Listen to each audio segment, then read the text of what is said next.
In this video, I'm picking up a Toyota Tundra for just $2,000, detailing it and making $3,000 profit.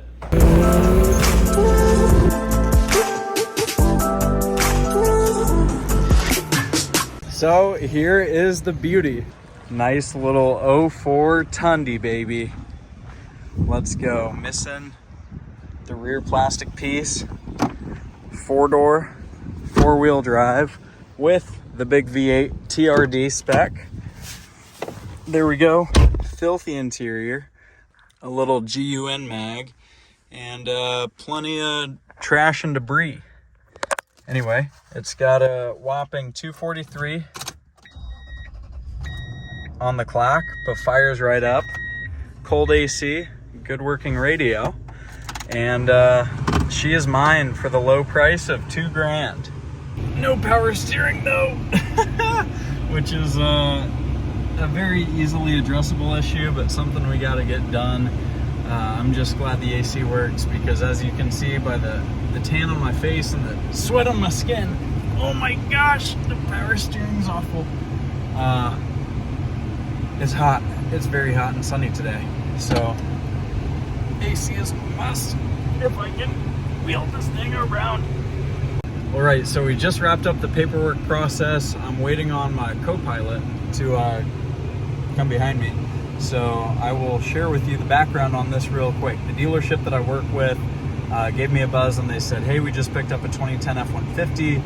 These guys, R&B car company in Warsaw, got a whole bunch of trade-ins. They may have something you like. I know that you like more of the project and less of the ready to go. They like buying the ready to go. As you know, I like buying the YouTube projects, the disaster details, and I don't mind putting sweat equity into something to make a larger profit margin, just like the power steering pump to make a larger profit margin. Anyway, they had quite a few trucks, just couldn't get their own price. No sweat, lots of sweat, but no sweat. However, they did have this one 04 Tundy with 243. They were asking 29. Test drove it, no power steering, brakes are fine, but not perf. Check engine light, it says the door is open. I gotta check those in a minute. But otherwise, doesn't seem to have any issues. Cold AC, just good overall. Ran the Carfax, no accidents, and 10K value. And I know that these Tundras just go for bonkers numbers, especially with the V8 4x4 crew cab. And so decided to place an offer on 2 trucks. I offered $2,000 on 2 different trucks. They said they could swing it on this one, but not on the other one. I said, okay, let's rock and roll. So I ended up getting it for $2040 after the dock and title fee was assessed. And I asked what they paid for it, gave on trade, and they said $950. Said, nice little doubling of your money really quick. But I'm still happy at $2,000. We'll see what it ends up selling for and how easy these fixes are, but I'm happy with it. So I'll give you a tour. We'll head to the car wash and then head home and get to working on this baby. Get to crack-a-lackin'. So you got the big V8, the iForce 4.7 in this little dinky baby truck. Plenty of dirt and grossness, so I'm gonna wash all of that off, but really not rusty at all. It's not too dirty, a few little spots, plenty of scuffs and scratches, so I think we're even gonna be buffing this thing. 250,000 miles on it, but who cares? Let's do it right. And I'm gonna spray these door jambs. The interior is horrid, but we'll get these door jambs cleaned and the underside. Yo, this thing drives absolutely phenomenally. I'm in love with this. I've gotten some crazy deals on Toyotas. I have a Prius right now I got for $2,600. I got a Tundra on Christmas, and then I got a 4Runner in Colorado for $400. That was pretty crazy. Anyway, the reason I started this video is because as we come up to the stop sign I should say, Floor, give her the beans, show you what she's got. Let's go, baby. She's not a lemon, anything but it. It's a pooch. It definitely doesn't rip quite as hard as maybe a V8 should, but There we are. Can jump the tracks like a pre-runner 4Runner, if you know what I mean. But yeah, this thing is solid. I want to get it blasted, done, dealt with tonight, and should be ready to go tomorrow. Honestly, it needs a little polish. I'll give you a full exterior tour. Already washed the engine bay, obviously, but disaster detail on the interior, little polishing, voila. Check the code, add power steering fluid. That's it for the mechanical stuff. We're good to go. Oh, hey, bumpy. There we go. Bumpy, bumpy baby. But we're cruising at 80. There we are. All right, so quick tour time. We are gonna get cranking on this thing and hopefully get it done by sundown. But here is the engine bay now that it's clean.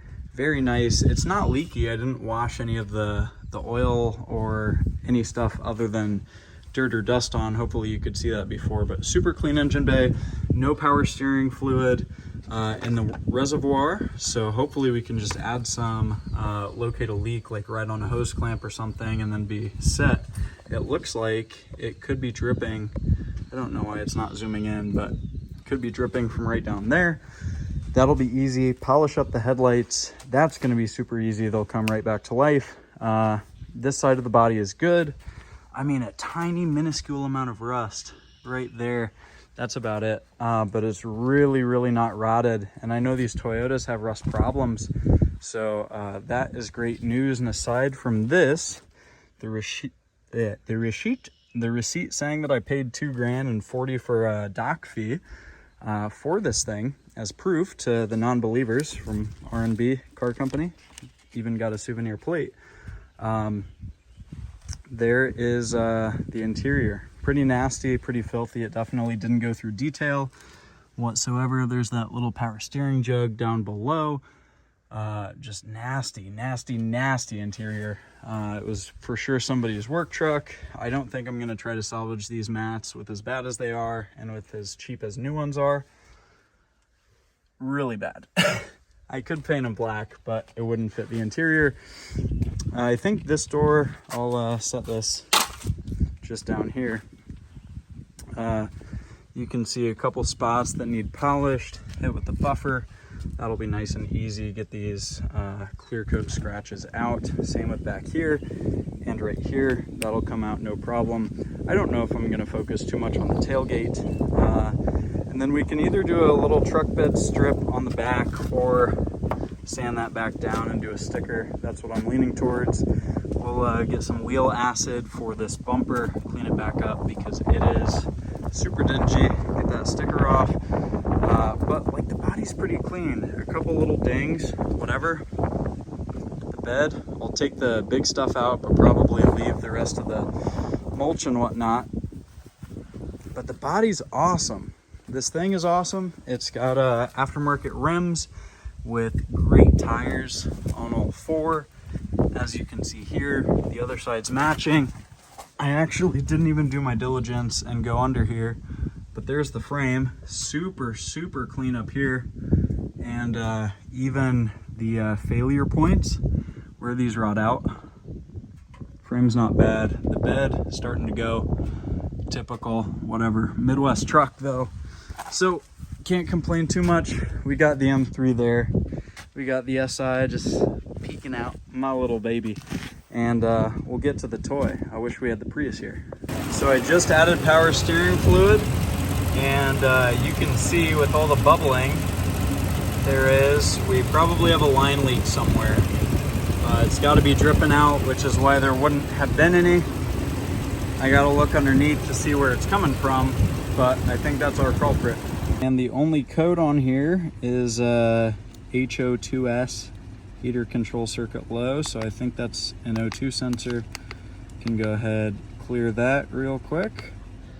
And it looks like it's probably a sensor, because if it was an open circuit, then it would be right back on, but it's probably just a sensor that's gone bad with age. So there's that.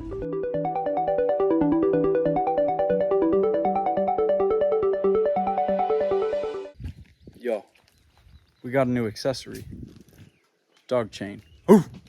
Anyway, we got this thing kind of cleaned out. Looks a lot better. No floor mats equals no stains. We had the new ones. I plopped them on the ground somewhere. Anyway, we got to hit this thing with the vacuum, and I'm taking this nasty thing off my neck as well.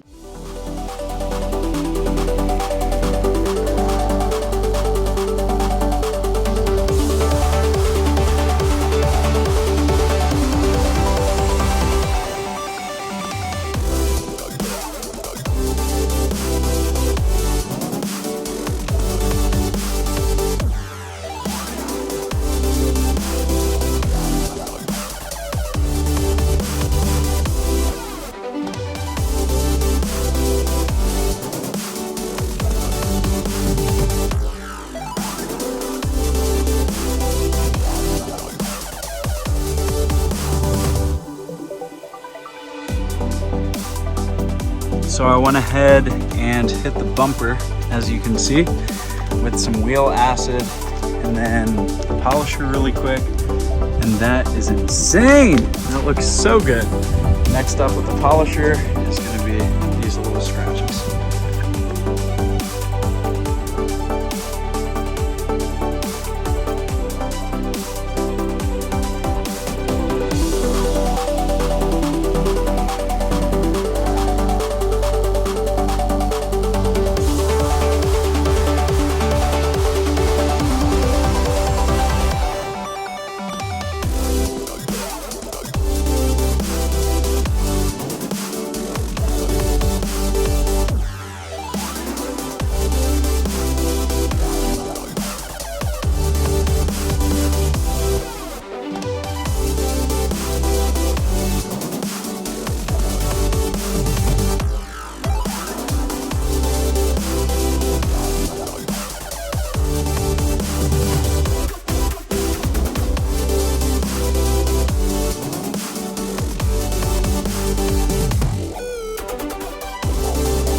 Now for the big reveal.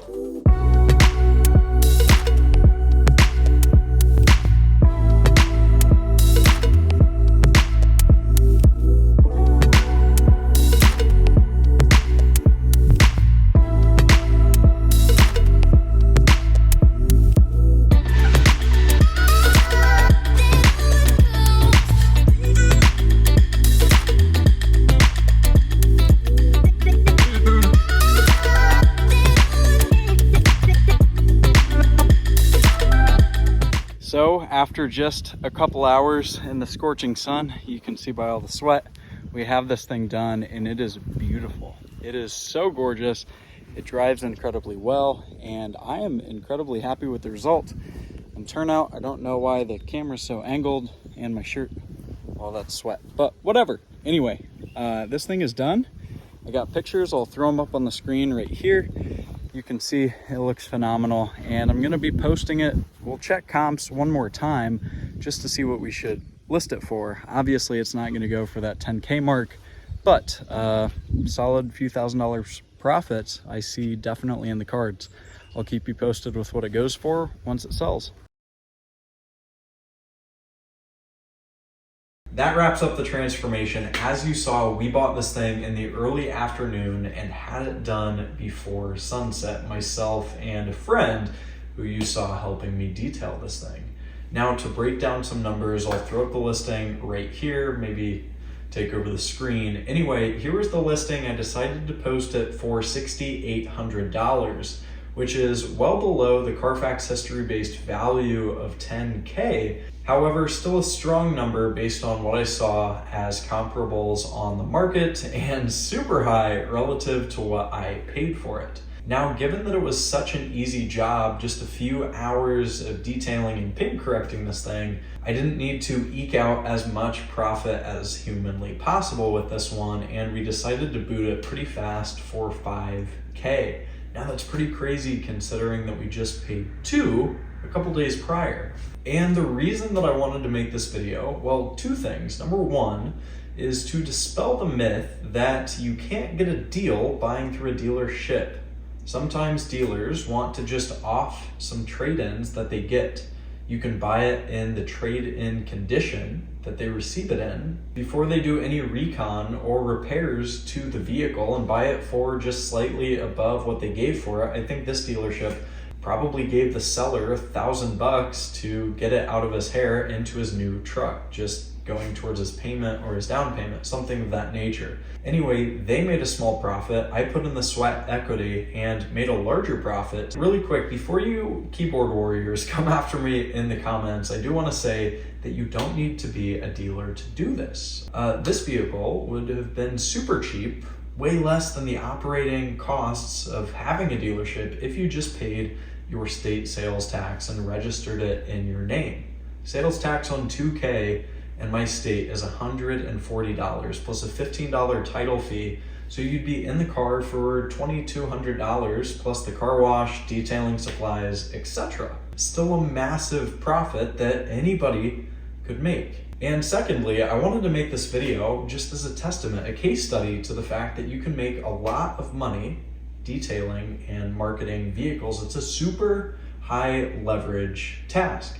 Now, obviously, you could trade your time for money and sell a detailing service for a few $100s, but if you're able to capitalize on an opportunity, taking something that's totally roached, like this truck was, transforming it into something nice, truly clean in all ways, Toyota Tundra, that's really desirable to a certain niche and community, then you can capitalize on that at a far greater rate than what you would charge for just a detail. I did not do any mechanical repairs to the truck. You saw me pull up the code. It had the code on it. We cleared it, made sure it was just a sensor, and that power steering leak still present when we sold the thing. That's partially why we dropped the price so much from what we were asking, coming down $1,800 off of that $6,800 and taking $5K for the truck. So I don't want you to disqualify yourself from getting into the game, seeing what vehicles you could buy and flip or buy, drive for some time, and hopefully sell profitably or to break even